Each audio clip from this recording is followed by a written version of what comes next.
Adjustments को समझने के लिए हम अकाउंटिंग साइकिल का सहारा लेंगे। सबसे पहले हम समझते हैं कि what basically accounting cycle is. Accounting की तमाम एक्टिविटीज सारा साल जारी रहती हैं। साल के एंड के ऊपर कुछ कंक्लूडिंग एक्टिविटीज होती हैं, जिसके बाद नेक्स्ट ईयर दोबारा से वही तमाम चीजें शुरू कर दी जाती हैं। फिर एक्टिविटीज होंगी, फिर साल एंड होगा, कंक्लूडिंग एक्टिविटीज होंगी और फिर अगले साल इसी तरीके से चलेगा। इसीलिए अकाउंटिंग की इन एक्टिविटीज को अकाउंटिंग साइकिल कहा जाता है। ये एक्टिविटीज क्या है? बेसिकली एक ऑफिस में अकाउंट्स का डिपार्टमेंट अपनी एक्टिविटीज का स्टार्ट लेता है वाउचर्स के साथ। जो भी मामलात हो रहे होते हैं, सेल के हो, परचेज के हो, कैश के हो, क्रेडिट के हो, पेमेंट्स के हो, कलेक्शंस के हो, सैलरीज हैं, एक्सपेंसेस हैं, इनकम रिसीव्स हैं, जो भी तमाम मामलात हैं उन सबको पहले एक वाउचर के ऊपर मुंतकिल किया जाता है। वाउचर के बाद बुक कीपर अपना काम शुरू करता है और तमाम चीजों की जर्नलाइजेशन शुरू करता है।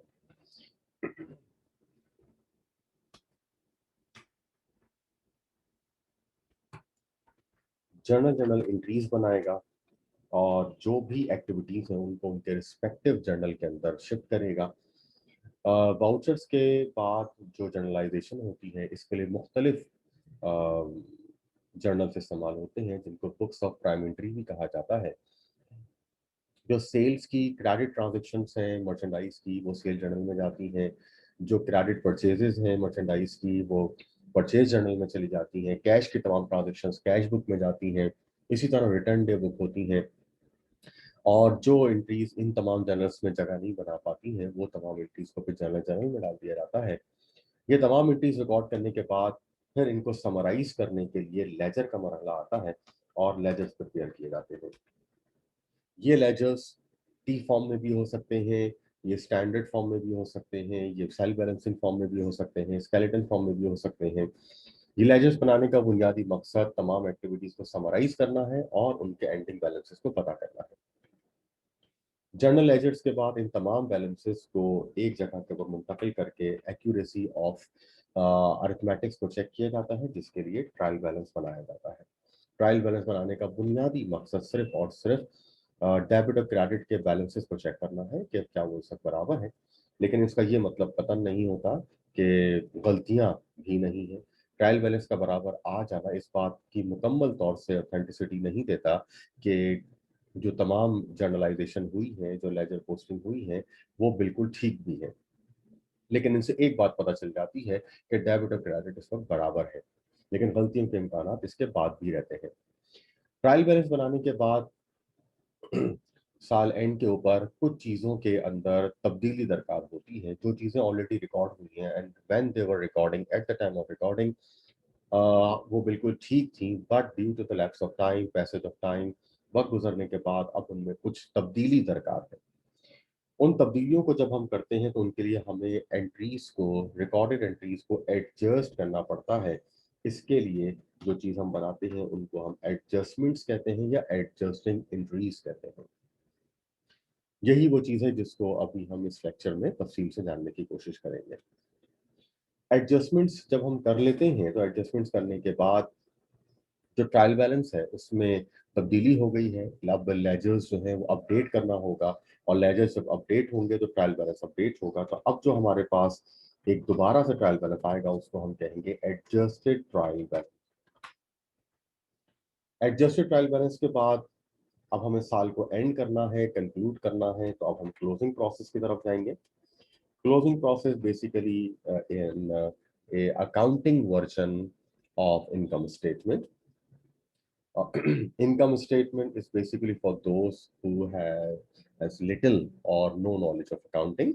इदारे के वो स्टेक होल्डर्स के जिनको अकाउंटिंग की ज़्यादा नॉलेज नहीं है, and for the sake of presentation purpose income statement बनाई जाती है, जिसका बुनियादी मकसद गुजरे हुए साल की आमदनी का पता करना है। यही काम जब अकाउंटिंग में किया जाता है तो उसको हम क्लोजिंग प्रोसेस कहते हैं। क्लोजिंग प्रोसेस हो जाने के बाद जो भी हमारी साल की, गुजरे हुए साल की इनकम्स और एक्सपेंसेस हैं वो सब क्लोज हो जाते हैं। तो चूंकि वो क्लोज हो गए हैं और अब हमने उसको इनकम हमने कैलकुलेट कर ली है, तो इसीलिए अब जो चीजें रह गई हैं, एक्सपेंसेस और इनकम क्लोज हो गए, तो अब जो चीजें रह गई हैं उनसे अब अगर हम कोई ट्रायल बैलेंस बनाएंगे तो वो पोस्ट क्लोजिंग ट्रायल बैलेंस कहलाएगा। इसी को ही हम ओपनिंग एंट्री का नाम भी देते हैं। ओपनिंग एंट्री कहें या हम इसको पोस्ट क्लोजिंग ट्रायल बैलेंस कहें, या हम इसी को एक और सादा नाम भी दे सकते हैं जो कि होता है balance sheet. Again balance sheet जो है ये बेसिकली प्रेजेंटेशन पर्पस है, और हम ये कह सकते हैं कि ये उन लोगों के लिए है कि जिनके पास अकाउंटिंग की नॉलेज कम है।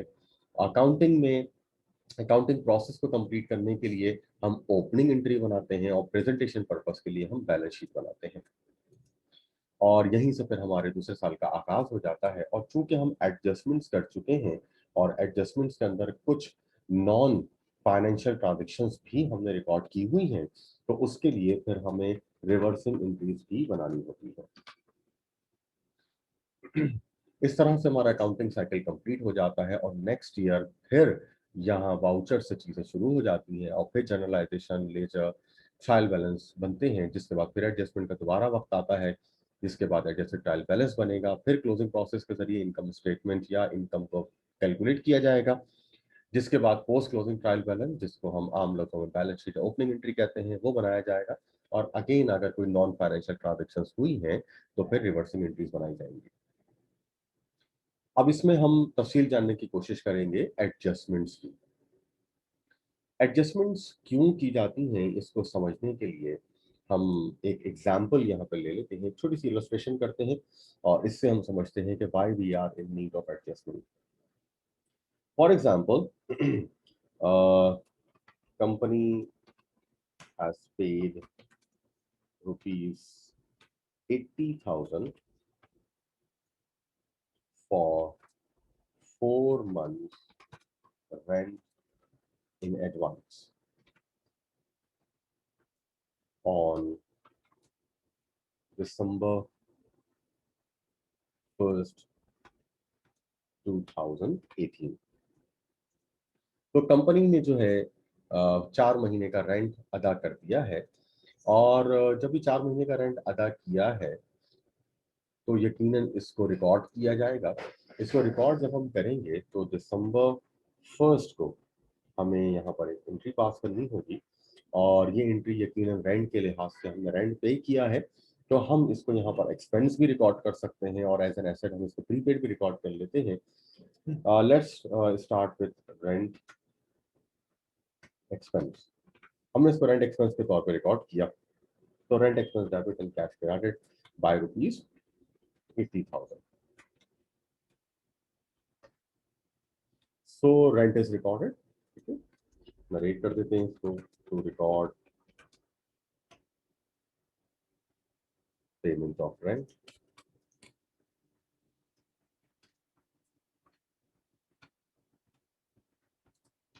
एडवांस। अब ये रेंट यहाँ पे रिकॉर्ड हो गया है। अब what will happen on December 31st, जब साल एंड होगा, साल का आखिरी दिन आएगा, तो जब हम अपने बैलेंसेस देखेंगे तो ट्रायल बैलेंस में हमें रेंट एक्सपेंस के नाम पर 88,000 रुपीज लिखे हुए नजर आएंगे। तो यहाँ पर हमें इस बात का अंदाजा होगा कि एक्सपेंस लिखा हुआ है 80,000 का, तो क्या वाकई में 80,000 का एक्सपेंस हो गया?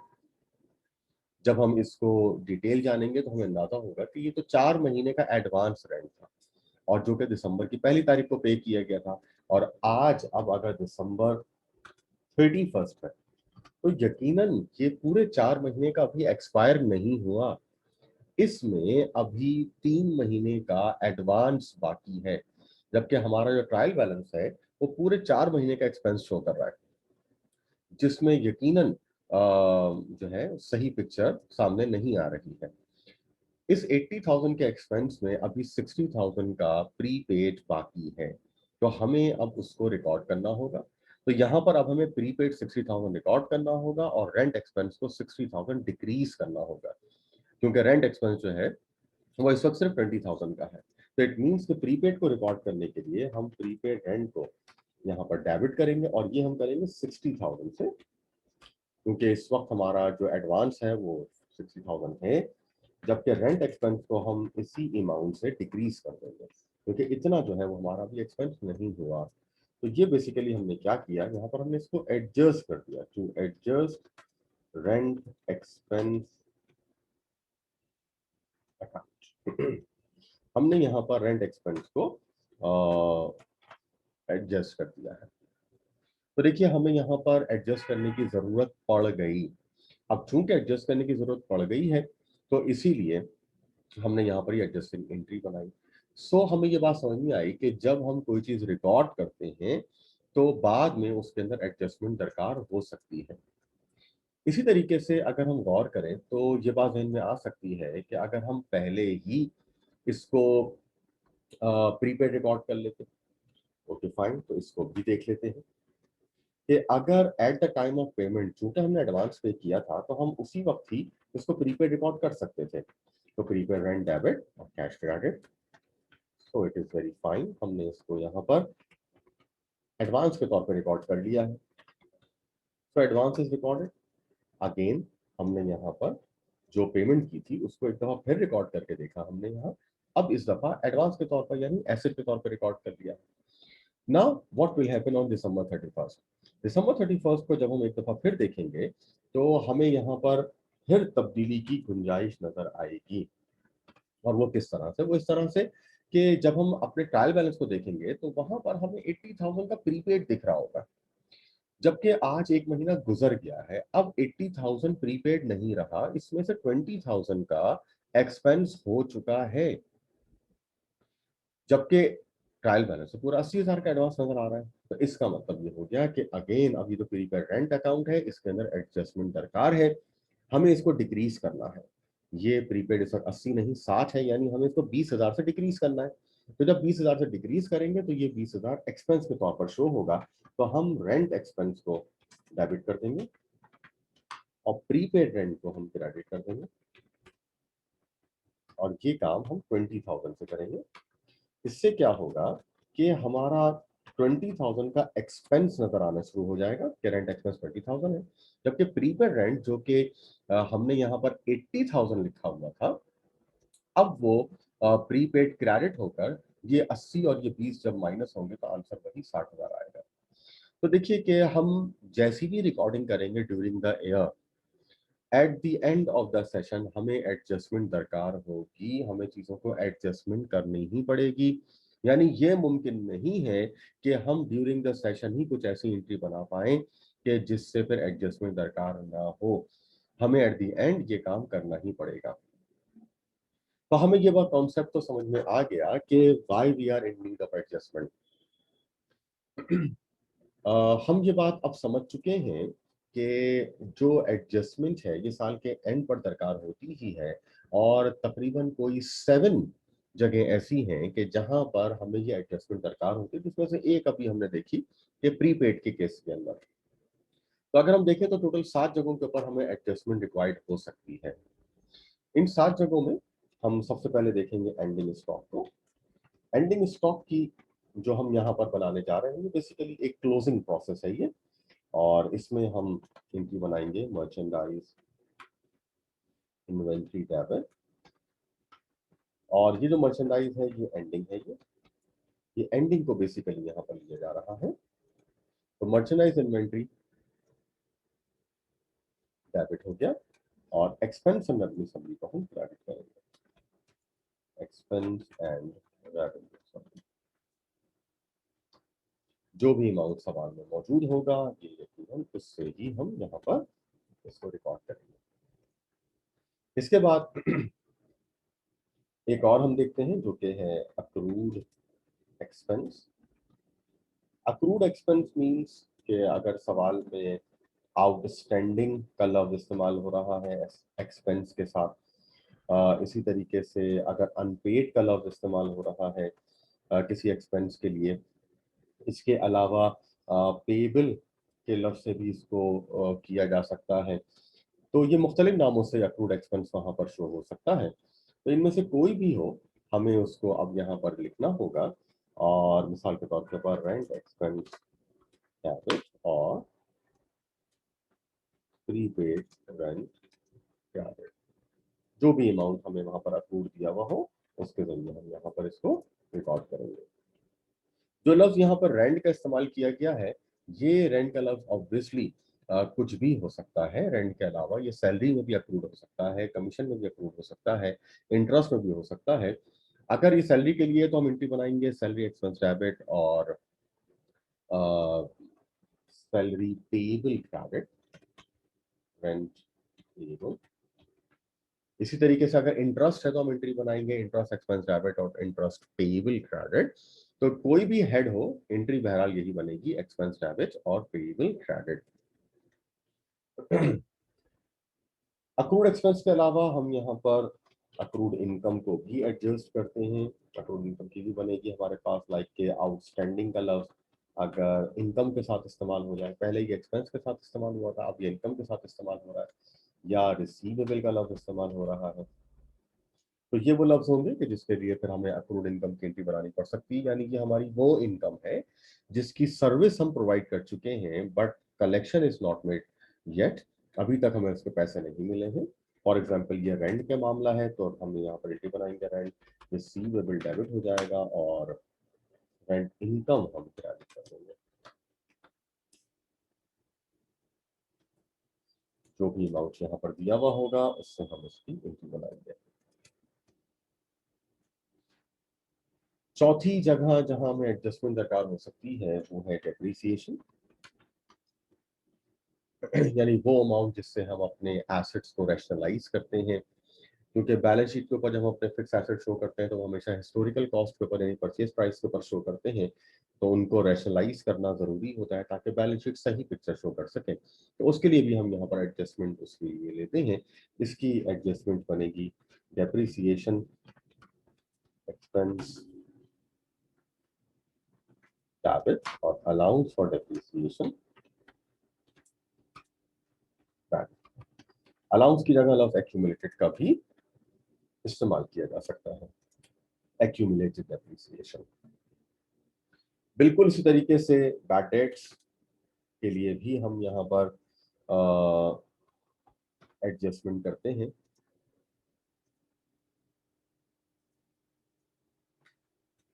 बैड डेट्स के लिए जब हम यहाँ पर एडजस्टमेंट करेंगे तो हमारे पास एंट्री बनेगी bad debts expense debit allowance for bad debts credit.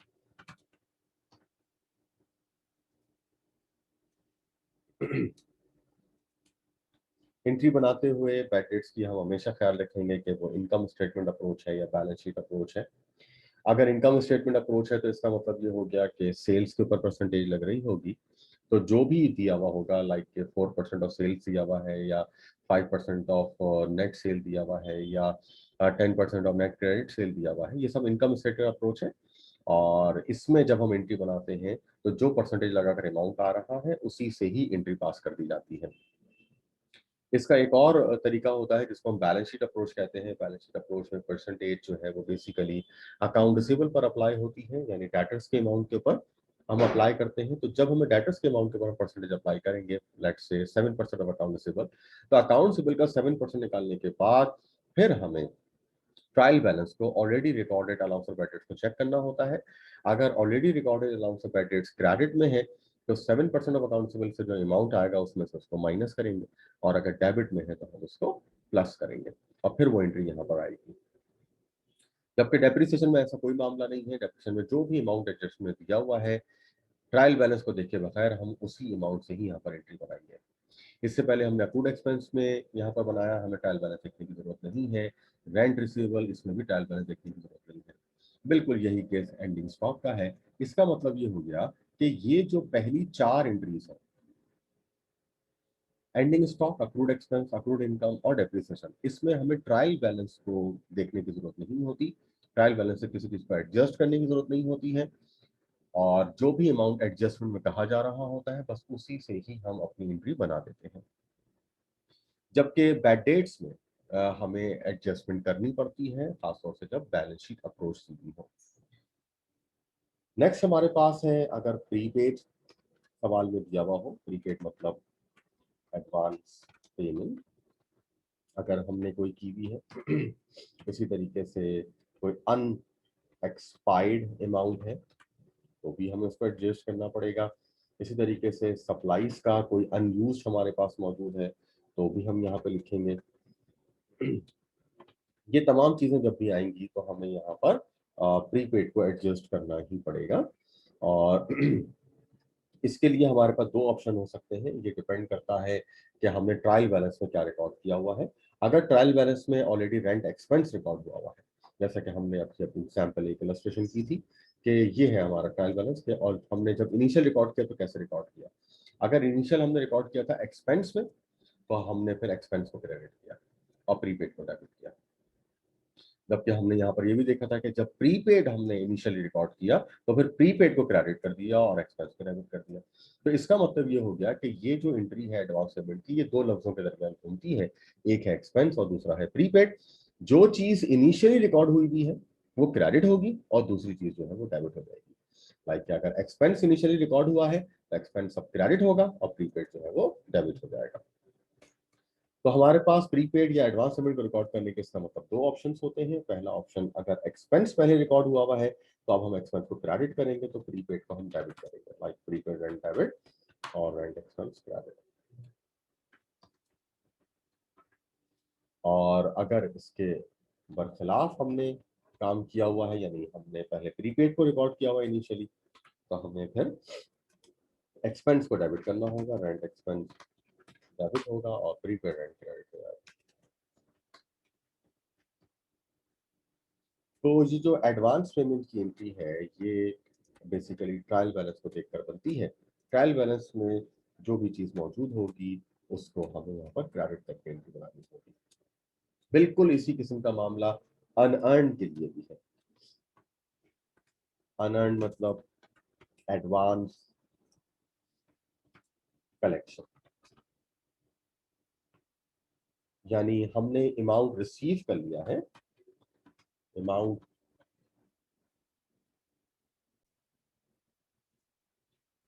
Amount receive but service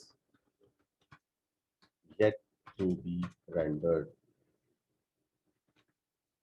service अभी हमने नहीं दी है, तो वो पैसे जिसके अमाउंट हम रिसीव कर ले और सर्विस हमने ना दी भी हो उसको अनअर्न कहते हैं। इसमें भी हमारे पास दो ऑप्शन होते हैं। यहाँ पर एंट्री दो हिस्सों में दो लफ्जों के दरमियान बनती है, बिल्कुल वैसे जैसे अभी हमने देखा था। यहाँ एंट्री दो लफ्जों के दरमियान थी, प्रीपेड और एक्सपेंस के दरमियान। जो ट्रायल बैलेंस में है वो क्रेडिट हो रहा है। बिल्कुल इस तरीके से यहाँ पर भी अनअर्नड और इनकम दो लफ्जों के दरमियान एंट्री बनेगी। इनमें से जो चीज ट्रायल बैलेंस में होगी उसको हम डेबिट करेंगे। फॉर एग्जाम्पल कि अगर हमने जो भी रेंट इनकम हमारी हुई थी उसको हमने अगर इनिशियली इनकम रिकॉर्ड किया हुआ है तो अब एडजस्ट करते हुए हम रेंट इनकम को डेबिट करेंगे और अनअर्न को क्रेडिट करेंगे। Unearned rent. लेकिन अगर हमने इनिशियली अनअर्न रिकॉर्ड किया हुआ है तो अनअर्न जो है वो डेबिट हो जाएगा, अनअर्न रेंट, और रेंट इनकम को हम क्रेडिट कर देंगे।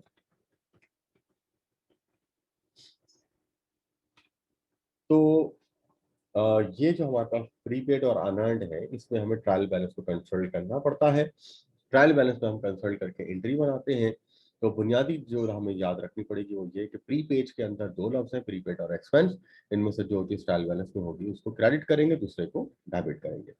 जबकि अनअर्न्ड के अंदर दो लफ्ज हैं, अनअर्न्ड और इनकम। इसमें से जो चीज ट्रायल बैलेंस में होगी उसको हम डेबिट करेंगे और दूसरी चीज को हम क्रेडिट करेंगे। तो ये एंट्री बनाने का हमने तरीका यहाँ पर देख लिया कि हम एडजस्टिंग एंट्रीज जो है वो किस तरीके से बनाते हैं। और ये टोटल 7 जगह हैं जिसमें एडजस्टमेंट दरकार होती है at the end of the session. एक बात लास्ट हमें ये ध्यान में रखनी है कि जब हम प्रीपेड की एंट्री बना रहे होंगे तो एंट्री तो ट्रायल बैलेंस को देखकर बन रही है, लेकिन जो अमाउंट आएगा वो यकीनन हम डेबिट को देखकर बनाएंगे कि डेबिट में सब प्रीपेड है तो अमाउंट प्रीपेड का ही आएगा एंट्री के अंदर। और अगर ये अमाउंट एडजस्टमेंट में मौजूद हुआ तो वही लिख दिया जाएगा, और अगर एडजस्टमेंट मौजूद नहीं होगा तो ट्रायल बैलेंस से माइनस करके लिखेंगे। बिल्कुल इस तरीके से ये एंट्री बनी हुई है।